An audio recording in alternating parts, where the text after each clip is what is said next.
Hello students, how are you? Sat Sri Akal. Let's discuss the topic of divorce in Hindus in India. You see, as far as Hindus in India, who are majority community in India, so as far as their divorce and marriage is concerned, the main statute here is Hindu Marriage Act 1955. Now in this video, we will discuss only about the fault grounds of divorce, which is available to both husband and wife. So either husband or the wife can approach the district court and file a petition of divorce on any of the fault grounds which we will be discussing now. Before discussing all those fault grounds, we should know that in earlier times, Hindus considered marriage to be a sacrament, to be a sanskar. Both husband and this wife took 7 steps around holy Agni, and that 7 steps, that ceremony was known as Sapat Padi. So Sapat Padi was very important ceremony. Even now also it is regarded to be very important, essential ceremony. Hindu Marriage Act also regards Sapat Padi to be a very important ceremony. So once the Sapat Padi was completed, it was thought that now marriage is completed and they will remain as husband and wife throughout their lives. Even death cannot break the marriage tie. Marriage tie cannot be untied. They will remain husband and wife for the next 7 births. So this was the thinking. It was very good thinking also, basically. But now, after the passing of Hindu Marriage Act 1955, this unshakable character of Hindu marriage is broken down.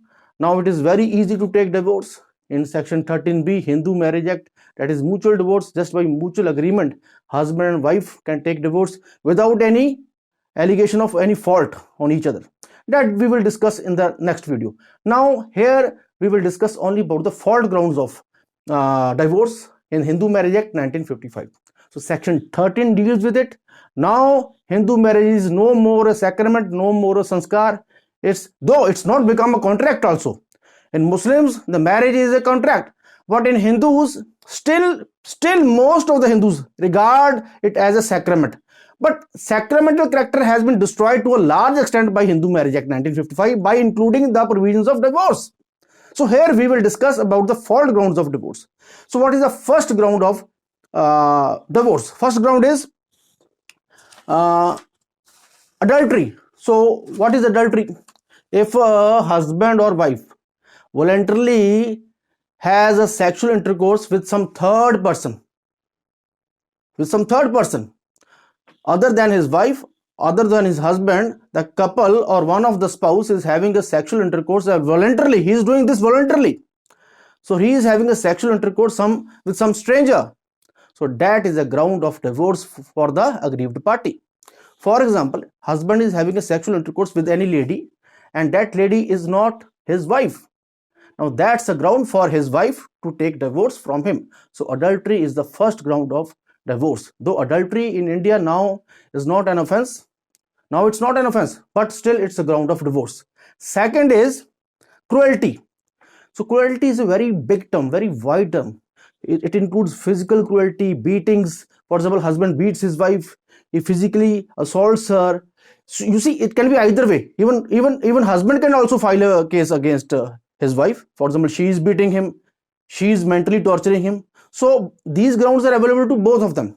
So generally, if the case is against the husband, so wife has to prove in the court that he is guilty of cruelty, he is beating him regularly, persistently, he is a great alcoholic person, he regularly beats her, he wants dowry from her and regularly taunts her. So all these things, he doesn't give proper food, shelter, he doesn't take care of the wife and the children. So all these things are included in cruelty, mental cruelty, physical cruelty, everything. Cruelty is a very big term which we will discuss in some other video. Now we must know that cruelty is also very big ground of divorce in Hindu Marriage Act. Then the third is desertion. If husband or wife has left the petitioner without any reason for 2 years, then the aggrieved party can file a case against him or her on the ground of desertion.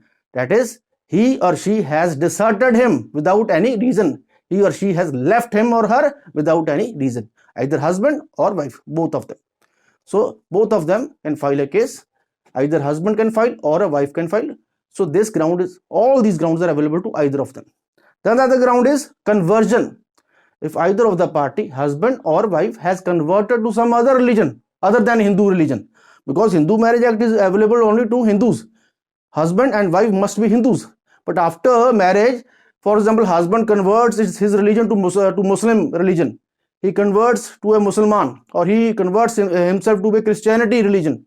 So once he converts his religion to Christianity, the wife has a legal ground to get divorce from such person. Then the other ground is mental disorder. Either party is suffering from mental disorder, and that mental disorder is of such a kind that it cannot be cured by medical science. It cannot be cured by any doctor. It's a lifetime disease. His mental disorder is such that it cannot be cured. For example, schizophrenia. So in these type of persons, it is very difficult for the victim, for the aggrieved party to live throughout his or her life. So this can be a ground. Persistent mental disorder, not a mental disorder for 1 or 2 days. It is a persistent mental disorder throughout his life. It cannot be cured by medical science. So that's also ground for divorce. Now the other is venereal disease. If either husband or wife is suffering from some venereal disease. What is venereal disease?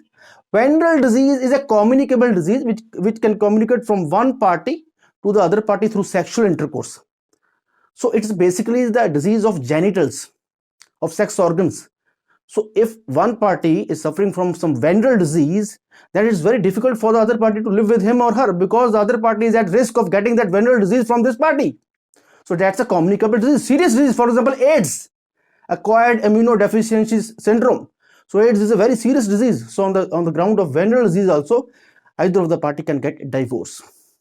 Then renunciation. This is the other ground. For example, husband has left the whole world, all the materialistic world. He has renounced the world. So renunciation means he has renounced the worldly affairs. Either party has renounced the worldly affairs. Now he is in his own world. He doesn't care about anything about the worldly affairs. Obviously, he will not take care of his wife, children, and whatever conjugal rights. So it will be very difficult for the other party to live with him or to even expect something from him. So other party can go to the court and file a case of divorce on the basis of renunciation, that the other party has renounced the world. So see, then the next is not heard alive for 7 years. This is very important ground.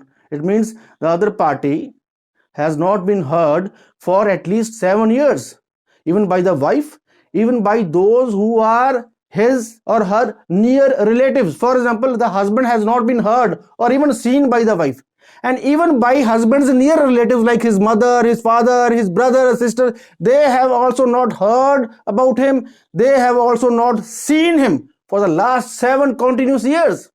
If this the wife can prove in the court, obviously she can get divorce, because law presumes that if the person is not alive, if the person is not seen for 7 years, he must have been dead. Though it's a rebuttable presumption of law, but court presumes that he has been dead.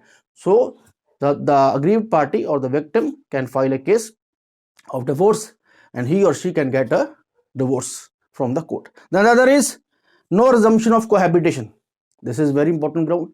For example, there's a passing of judicial divorce, judicial separation. So if either of the party, for example, wife has gone to the court and she has filed a case of judicial separation, and the court granted judicial separation to her. Now, after the passing of the decree of the judicial separation, at least 1 year has passed, and within that 1 year there was no cohabitation between husband and wife. After the passing of judicial separation decree, from that date, for the passing of the decree, 1 year has been elapsed and there was no cohabitation between the husband and wife. So obviously marriage has been irretrievably broken down. Now after 1 year, either of them can go to the court and they can ask for divorce. Similarly, if there is a decree of restitution of conjugal rights also, for example, wife has got the decree of restitution of conjugal rights, and even then also, after the passing of restitution of conjugal rights, 1 year has elapsed and the husband is not returning to her, is not taking her to his matrimonial home, For example, she is living in her parental home and she has got the decree of restitution of conjugal rights in her favor. Even then also, after the passing of decree of restitution of conjugal rights, 1 year has been passed. There is no resumption of cohabitation between them. There is no restitution of conjugal rights. They are still living apart. So after 1 year, either of them can go to the court and ask for divorce. So these were the fault grounds of divorce which are available to both husband as well as Hindu wife. Now in the next video, we will discuss about the special grounds of divorce which is available only to Hindu wife. So I hope you like the lecture. Do comment on my videos so that I could learn something from your prestigious or precious comments. Prestigious or precious, one and the same thing. So your comments are very valuable to me. So thank you very much. Let's meet in some next video.